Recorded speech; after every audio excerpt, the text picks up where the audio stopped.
We will call the Planning Commission meeting for December 17th to order. We have a quorum. Ms. Jaco, did we have anybody sign up for public comments? No, sir. Okay. Then the next item on the agenda is approving the minutes of December 3rd. Our Planning Commission meeting, and also the December 3rd Planning Commission City Council Joint Conceptual Workshop. Anybody have any amendments? Move for approval. Second.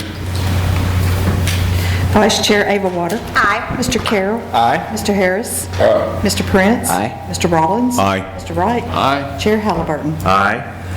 Next item on the agenda is the consent agenda. Are there any items that are listed on the consent agenda that anyone wants to pull off or talk about? And if not, do we have a motion to approve the consent agenda? Move for approval. Second. We have a motion and a second. Vice Chair Ava Water. Abstain. Mr. Carroll. Aye. Mr. Harris. Aye. Mr. Prince. Aye. Mr. Rollins. Aye. Mr. Wright. Aye. Chair Halliburton. Aye.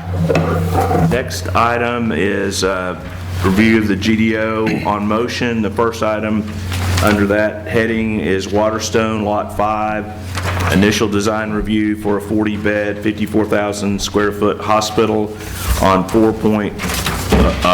acres zoned MU and GDO 3 located along Kennedy Drive and Williams Drive. LifePoint Acquisition is the developer.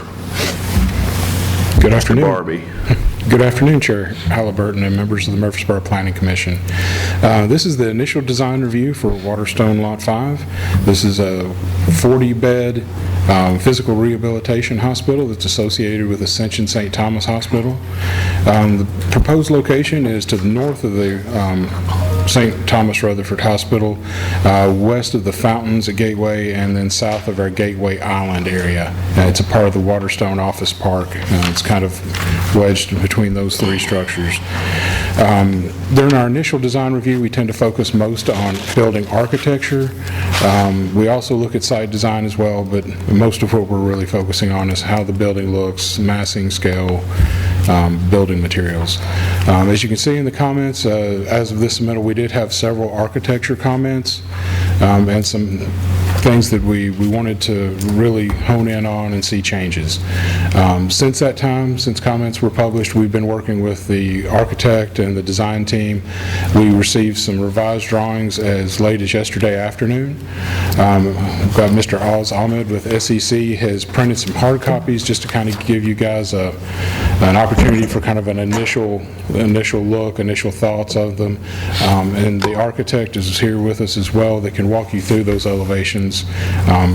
From my initial review, they are heading in the right direction. They are more compliant than the initial set that we did submit. But I did want to get those before you today. I believe Oz?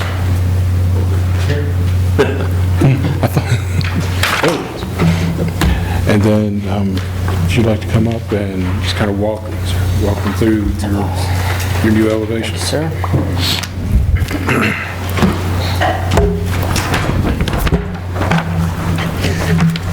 I'll wait till you all have them in your hands. Thank you, sir. Thank you. Thank you. Appreciate that.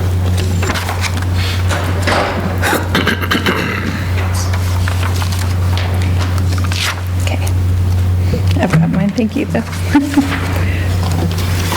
So much of the comments that we received were in regards to the materials used. We previously were using a good bit of EIFS, and so one of our main goals was to include brick in lieu of EIFS. So the only EIFS on the building now is in the courtyard area, which is in essentially an enclosed area that doesn't have a great line of sight from the road, for example. So the other area is the screen wall above the building.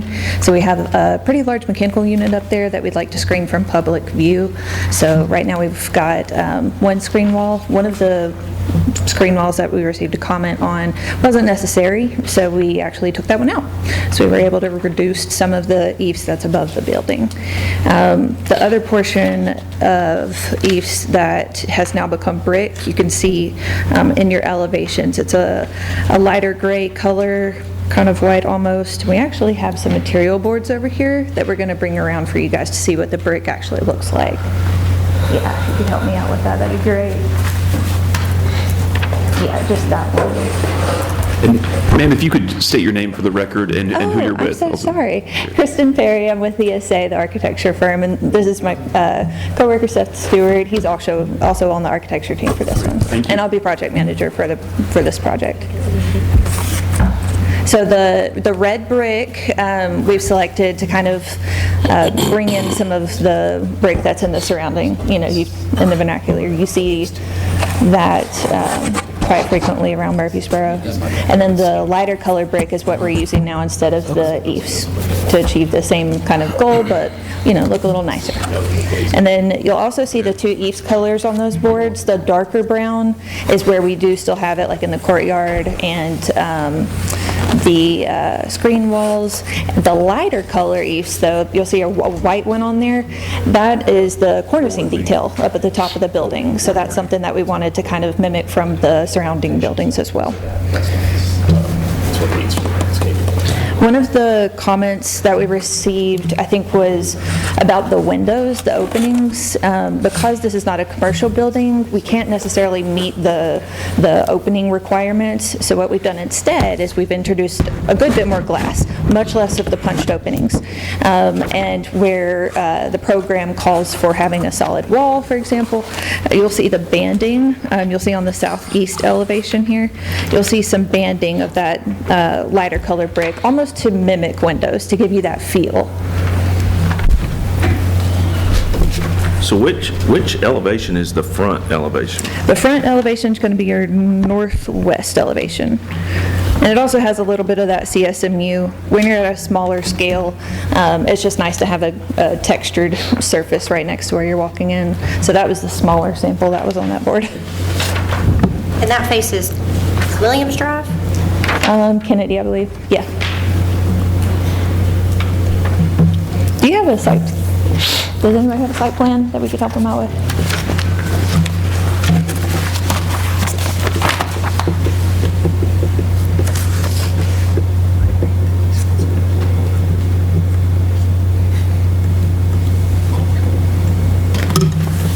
There you go. Now we get our drives in here. So you'll see Kennedy Drive to the west.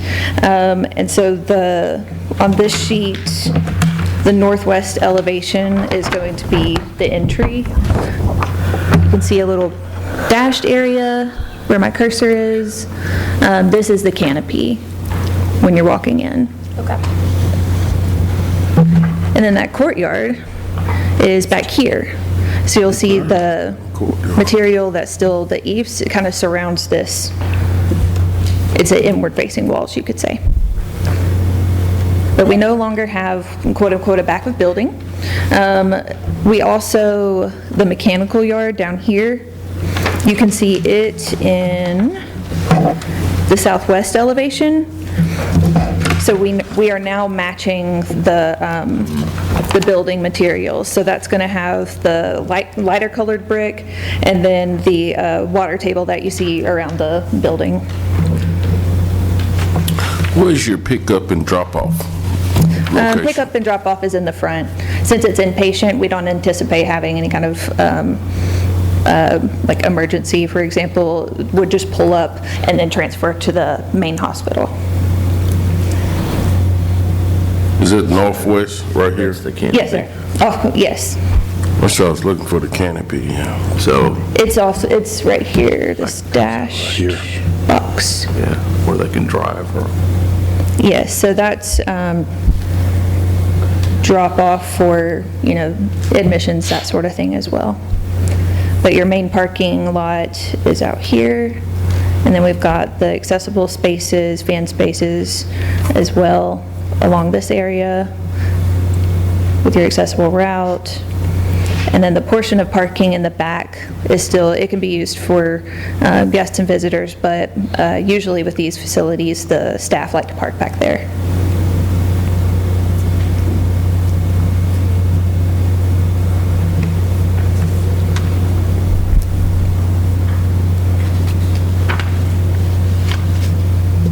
Any questions or comments for that? Is this on motion? This is on motion, right? Yeah. Okay. Well, if there are no other questions, I will move for approval subject to staff comments. Second. Vice Chair Ava Water. Aye. Mr. Carroll. Aye. Mr. Harris. Mr. Prince. Aye. Mr. Rollins. Aye. Mr. Wright. Aye. Chair Halliburton. All right. The next item on the agenda is Toyota of Murfreesboro Repair Building. Initial design review of a 7,500 square foot motor vehicle repair facility accessory to motor vehicle sales. Use on 7.46 acres, zone PCD and GDO1, located along Bill Smith Drive.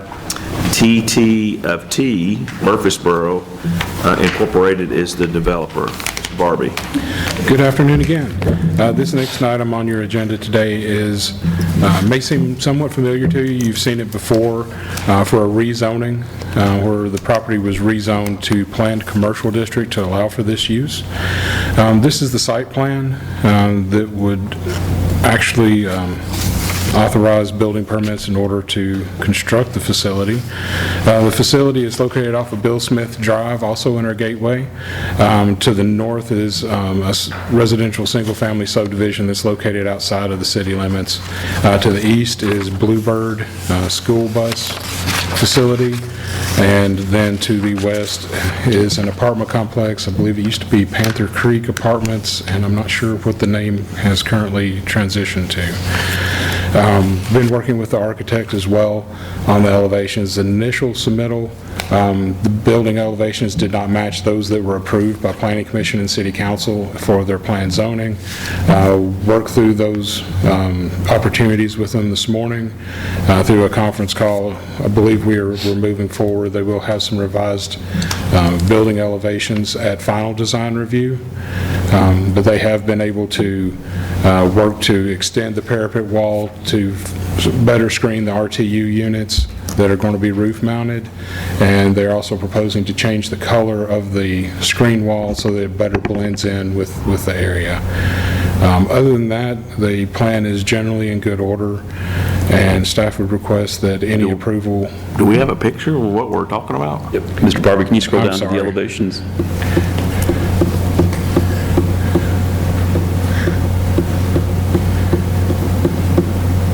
There we go. So as you can see, the building elevations, this gray box on the roof is where the RTU units will be placed. The gray box is representing a screen wall around those units. As you know, those types of structures are required to be screened from view inside our gateway district. This unit, the units and the screen wall were not approved as a part of the building elevations with the rezoning package. So that's what I've been working with the building architect to reduce the visual impact of those structures by raising the parapet wall in some areas, by changing the color where it's not a contrasting color, it's more complementary, either white or something that would match the building better so that it blends in. I've also asked for a line of sight study from the right-of-way edge that will show how much, if any, of that structure will be actually visible from the public right-of-way.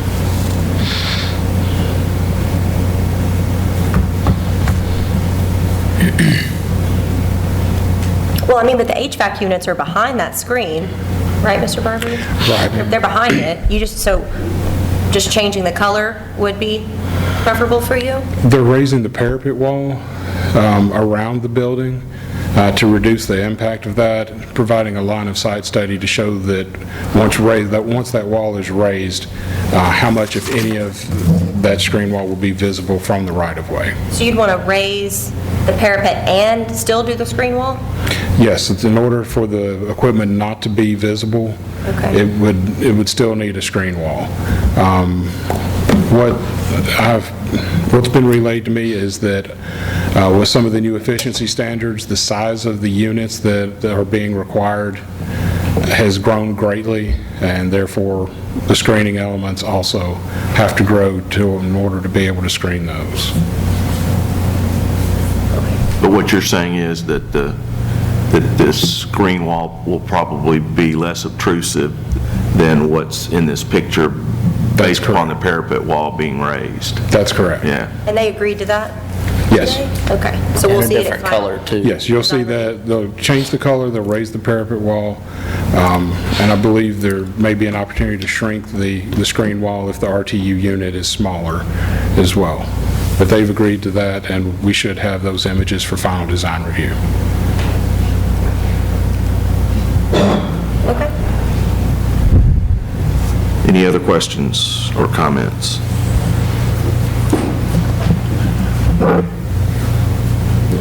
And they go to DRC.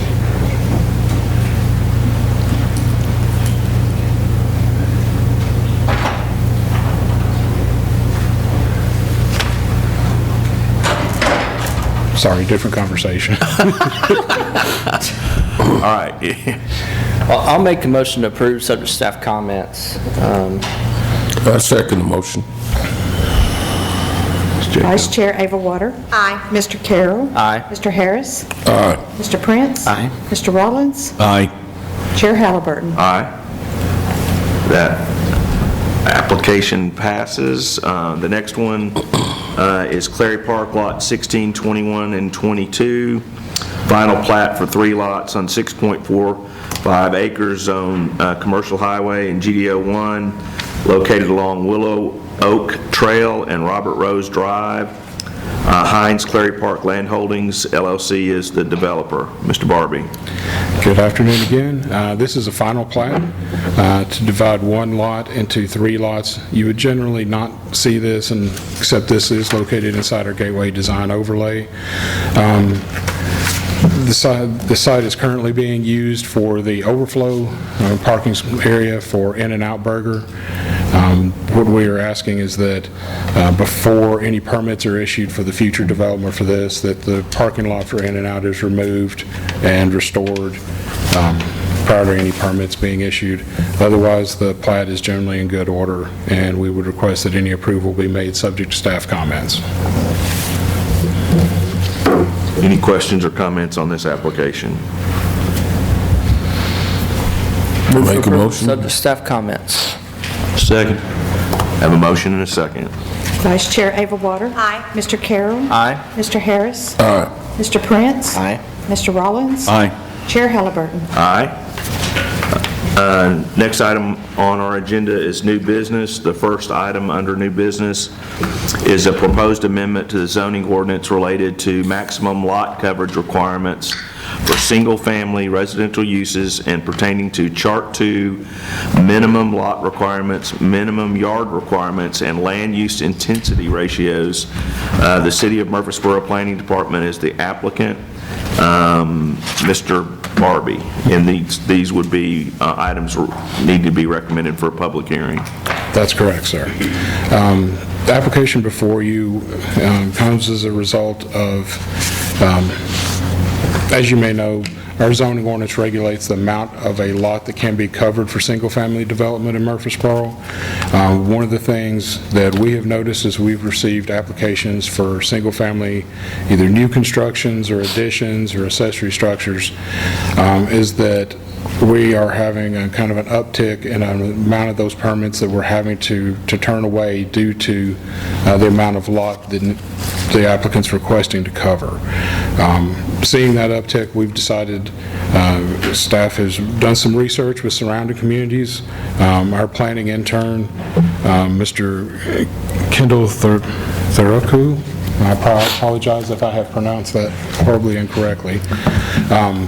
He surveyed several of our surrounding cities and counties to get an idea of where we fall within our different areas for lot coverage. In reviewing that information, we identified 8 districts that we are proposing to increase the lot coverage in. The RS-15 single-family district, the RS-12 single-family district, the RS-10 single-family district, the RS-8 single-family district, as well as the RM-12, RM-16 commercial local, and college and university in those districts when single-family development is requested. We feel that this is going to allow homeowners and people that are developing those properties some extra flexibility in how they can use their property, as far as potentially enlarging it instead of needing to move to a different location, or allowing them the extra space that they need to enjoy their property. The setbacks haven't been changed, have they? Setbacks are not changing. As far as density is not changing. Okay. As far as units per acre, none of that is changing. This is only changing the portion of a lot that can be covered. Okay. I've got a chart here before you that shows the different change amounts that we're recommending for the different districts. So you're seeing our current proposal is a 10% increase in the RS-15, RS-12, RM-12, commercial, local, and college and university districts. We're also recommending a 15% increase in the residential 10 and the RS-10 and the RM-16 districts. We're only requesting proposing a 5% increase in the RS-8 district. And we feel that these changes are going to bring us much more in line with what our sample communities are currently doing. So we'll need Planning Commission to schedule a public hearing for this item, and we are recommending January 7th, 2026. Does a that parking here. lot get contemplated in what's being covered, what's allowed? Lot coverage is what is under roof. Okay. So your driveway or parking areas don't count towards that. But if you were to do a covered patio, of course, your principal structure, Other in-law suite, pool house. yeah, anything that has a roof over it or that's Okay. covered would be considered lot coverage. I think this is super important. I appreciate the planning department working on this. What the planning department has run into and what council has received some calls about is that as land prices have gone up and people are wanting to maybe not move but add on an in-law suite or add on a pool house, they were being denied building permits because their house took up, the maximum amount of space on the lot. So this allows people to add structures that they want and need on their property and without having to move. So it's good for our current homeowners, especially on, I think where we saw it really affect was the north side of town and those larger estate lots where the homes are bigger and they wanted to add an in-law suite. So I think we had, a few dozen applicants over the last year or so get denied permits for, small structures because they were over the limit. So I think this is a good change. Thank you for working on it. That peer data, what's the origin of that? Is it geographically similar to here? As far as the regions that were surveyed, I think you'll find in It was like staff Williamson report- County, Mount Juliet, wasn't it? Let me Can you get the scroll up a list little here. I think Kendall surveyed Nashville, Brentwood, Chattanooga, Knoxville, Huntsville, and then reached out also to Montgomery, Alabama, and Augusta, Georgia, for some comparison data. Of course, each community has different standards, so that's why in the graph you're going to see them kind of grouped and the range spread out. And there are some areas, as far as you will notice, Brentwood regulates it differently than everybody else in our group that we've selected here. They regulate open area. They have a minimum required open area, which is roughly the opposite of what we're doing. Yeah. It's a chicken or egg. And what we did, we tried to extrapolate with those other districts that Mr. Barbie mentioned, the multifamily zone, the commercial family zones, the commercial local zone that also allows single-family residential uses. We looked, compared the minimum lot size to the minimum lot sizes in the single-family zones and tried to make those roughly the same so that folks who have homes in those zones wouldn't be penalized for just for being in a different zone. We tried to make it as consistent as possible, and this only affects single-family residential uses. It does not affect lot coverage for any other kinds of uses. I thought RM was on this sheet. It's for single-family residential uses located in RM12 and RM16 zoning districts. Different uses have different maximum lot coverage requirements in Chart 2 of the zoning ordinance. Mr. Barbie, can you scroll down to Chart 2 that's in, so you'll see here's Chart 2. You'll see that there are different maximum lot coverage amounts for the different uses in RM12 and RM16. And so based on the minimum lot size for single-family uses, we bumped up in RM12 from 30 to 40%, and in RM16 from 35 to 50% for single-family uses only. So it's RM12, but if they just chose to build a single-family home? Yeah, it's, They could single-family do homes more. are permitted use in multifamily zoning Okay, districts. I'm with you. All right. Anyone else have comments or questions besides me? Move to set the public hearing January 7th. Second. Vice Chair Everwater. Aye. Mr. Carroll. Aye. Mr. Harris. Aye. Mr. Prince. Aye. Mr. Rollins. Aye. Mr. Wright. Aye. Chair Halliburton. Aye.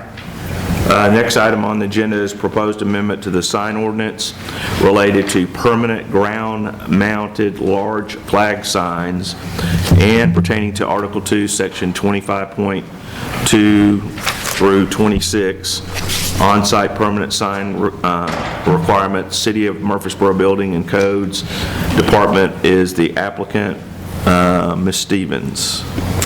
Good afternoon, Chair Halliburton, Planning Commission. I'm Teresa Stevens, the sign administrator for the City of Murfreesboro.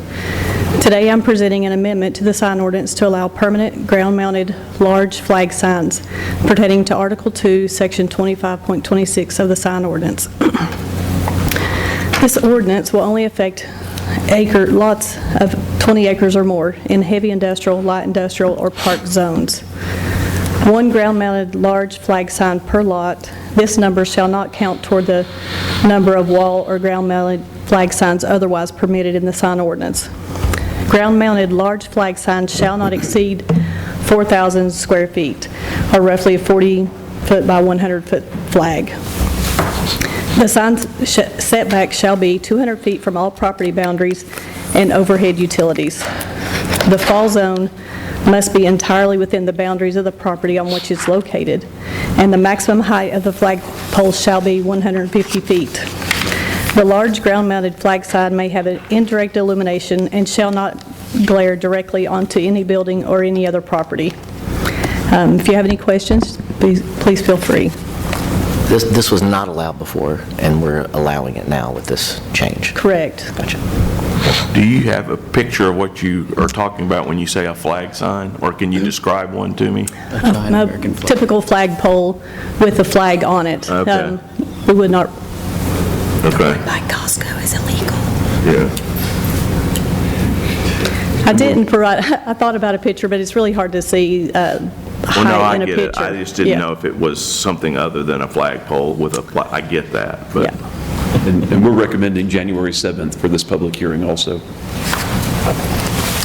flag sign is a flag. Yeah. Okay. Yeah, that's kind of where I was going with that. Yeah, it's defined in the flag ordinance. A flag sign is a sign made of a flexible material or distinctive color designed to attract attention using a symbol, standard, emblem, or advertising message permanent in nature, which is hoisted on a flagpole. Interesting.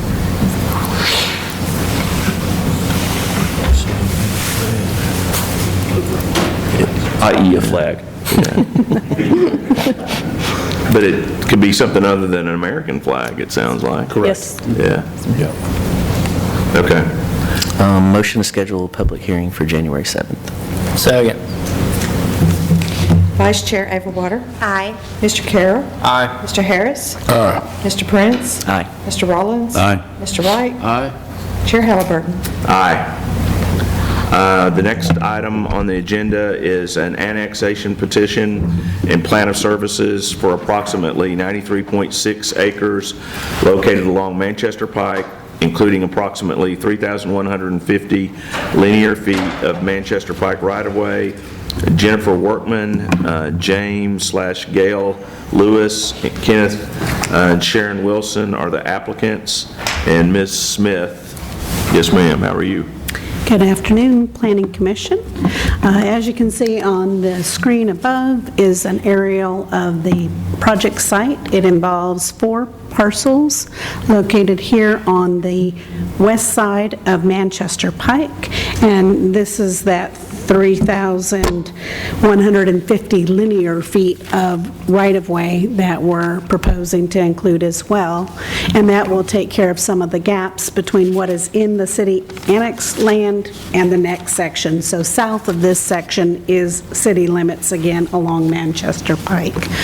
When we're looking at this particular area, it does involve 3 property owners, 4 sites, and as you can see a little bit more on the land use map, it is part of the major thoroughfare plan for connection of Elam Farms Parkway, of most city interest, and Manchester Pike is also within our major transportation plan as a future 5-lane right-of-way in that section.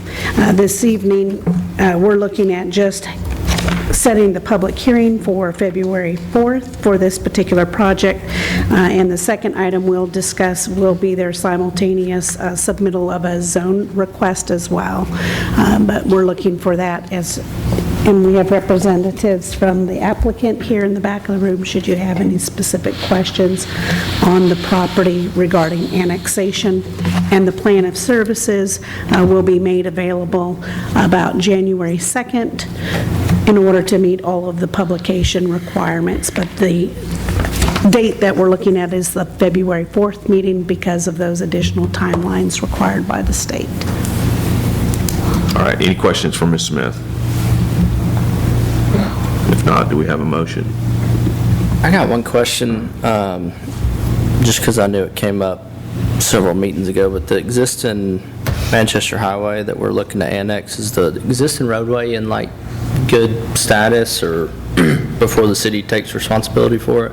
The plan of services will usually address those kinds of specifics. It is a TDOT right-of-way, so as I've been preparing the plan of services, it looks like there's some exchange of funds that are offset to the city by TDOT, if I'm reading it correctly. And then we are looking at potentially a future signal needed at the connection point, and some of those things, again, will be brought during the plan of services and the zoning request. Okay. But it is 75 to 95 feet of right-of-way, which some of that can accommodate the full 5 lanes. And Mr. Carroll, we're including that in the study area simply because it's a gap right now. Right. And, you know, gaps can create confusion. Yeah. And like Ms. Smith said, I think we have a maintenance contract with TDOT for any state highways that are in our jurisdiction. So we're studying it to see if it makes sense to annex it and to, you know, eliminate any potential confusion that having that gap outside the city limits might have. Yeah, okay. And then just FYI, we are potentially looking at another annexation that is just south of this area, probably in the next several months as well. That would also affect the same section of Manchester Pike. The only reason I just remember it's been several meetings, but I thought we had annexed a piece of property and like a box culvert had failed or a pipe had failed and it was under the county's portion before we annex it. You know what I'm talking about? So I just wanted to make sure before we annex a portion in, like there's not any surprises that we're going to have, you know, take responsibility of it. That's the only reason I asked. So. Yeah, you were talking about property off Armstrong Valley. Yeah, you know what I'm talking about. Yeah. Okay. All right. If there are no other questions, do we have a motion? Move to set the public hearing on February 4th. Second. The motion is second. Vice Chair Averwater. Aye. Mr. Carroll. Aye. Mr. Harris. Aye. Mr. Prince. Aye. Mr. Collins. Aye. Mr. Wright. Aye. Chair Halliburton. Aye. The next item on our agenda is the companion zoning application for approximately 87.7 acres located along Manchester Pike to be zoned PID, Manchester Pike Development, PID simultaneous with annexation, Scannell Properties, is the applicant. Ms. Smith. Good afternoon. Staff is just providing a very high overview on this particular PID is being proposed with the annexation of their property. As you can see from this particular map, some of the adjacent properties are within the county, what they call medium-density residential, and other portions are within the city. So city limits is in this section. It is not in this little section, and it's not in this section. So it does have contiguous along 1, 2, 3, 4 of the sides. So it is predominantly surrounded by city territory. As we're looking at this particular layout, you can see here the 4 areas of the project.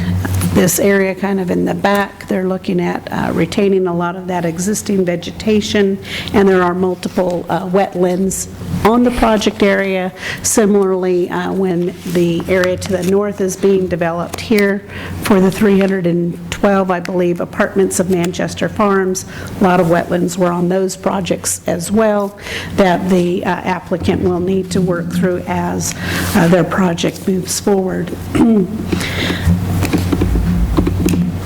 Their layout, what they're proposing is approximately, as stated in the staff report, is 608,500 square feet of industrial space in several phases, and the biggest component is a portion of this Elam Farms Parkway is being constructed currently.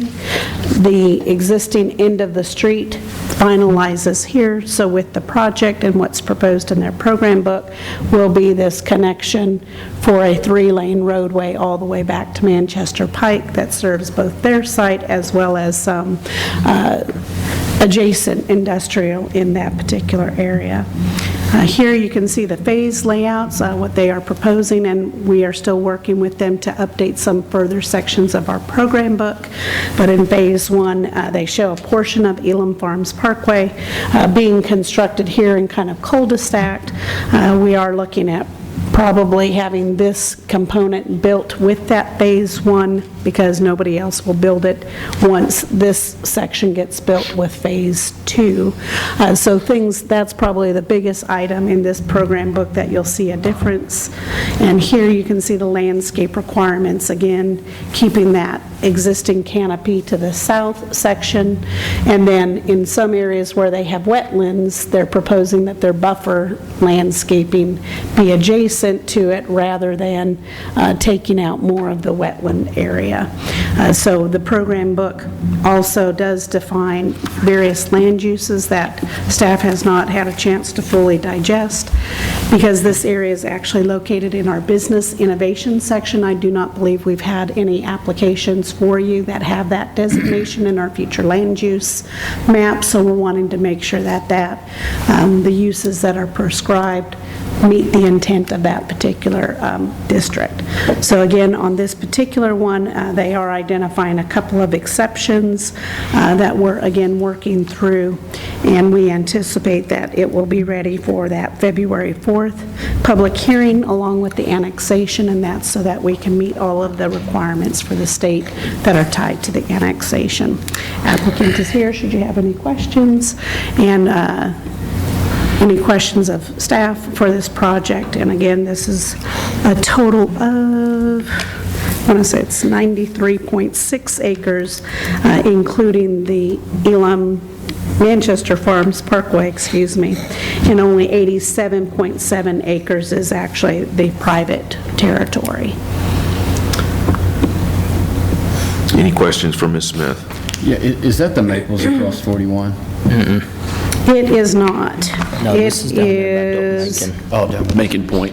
Yeah. You know, don't make it. All south. Yeah, Across the also. street. Yeah. So how much buffering is on 41, buffering that subdivision from this? I mean, I realize there's other industrial back over here, but they probably don't want to look at industrial driving out of their neighborhood every day in $500,000, $600,000 houses.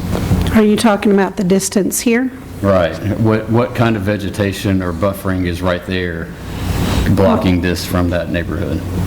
Well, I know that they do have existing, under the existing plan pages, existing conditions, let's see. Ain't much. Looking west to Manchester Pike. much at all. This is what we're currently seeing there.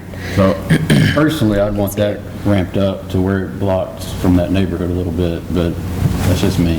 That's Macon Point right there.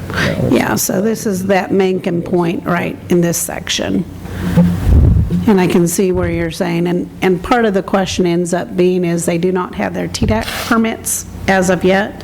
And so one of the questions that we do have, and you can kind of see on this page, where there are some existing wetlands that exist on the site. So that's part of the challenge. I know as the Manchester Farms apartments to the north developed, they did remove a lot of wetlands, but then they also left a lot of wetlands in place. But what they are looking at doing is still providing our biggest buffer, which is a 20-foot wide buffer, which is type E, on that particular section, because this property line here is adjacent to single-family residential in the county, and this line right here is adjacent to single-family residential in the county, which by our own ordinance requires a type E buffer, which you're seeing here and here. Ms. Smith, I think it'd be appropriate for the applicant to come up and respond to Mr. Wright's concern about how they can provide screening along Manchester Pike.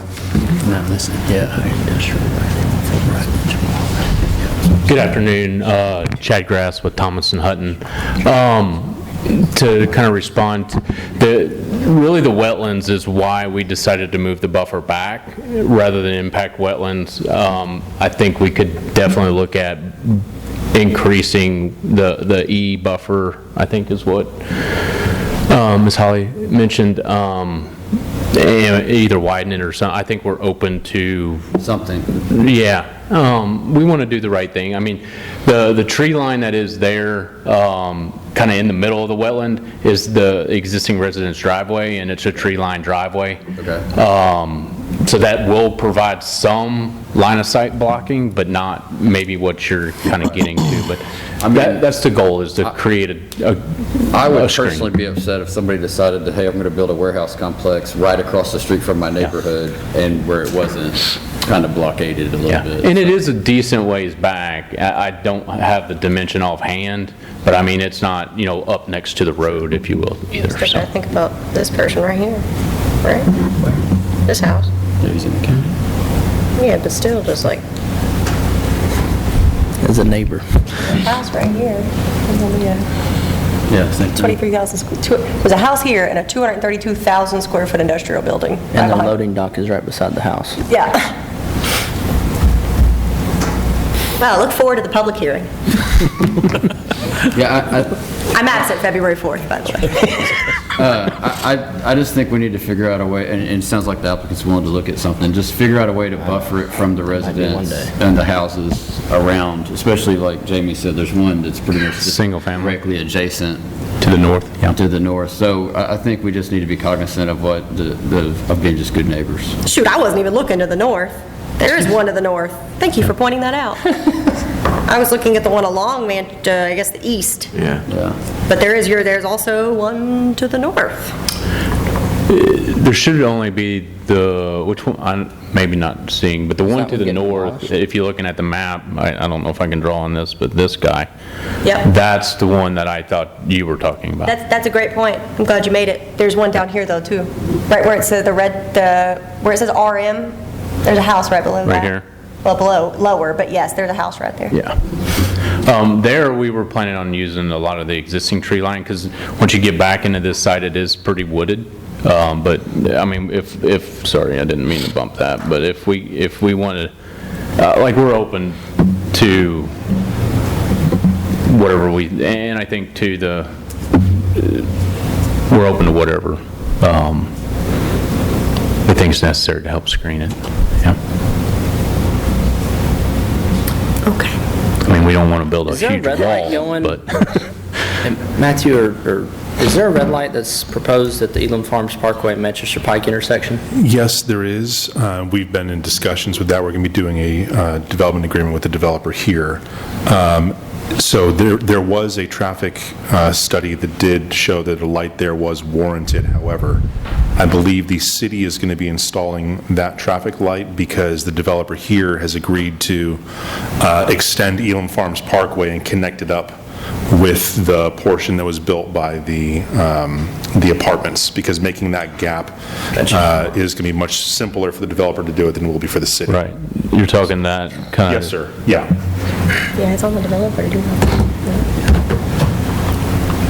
I'll move to set the public hearing for February 4th. Second.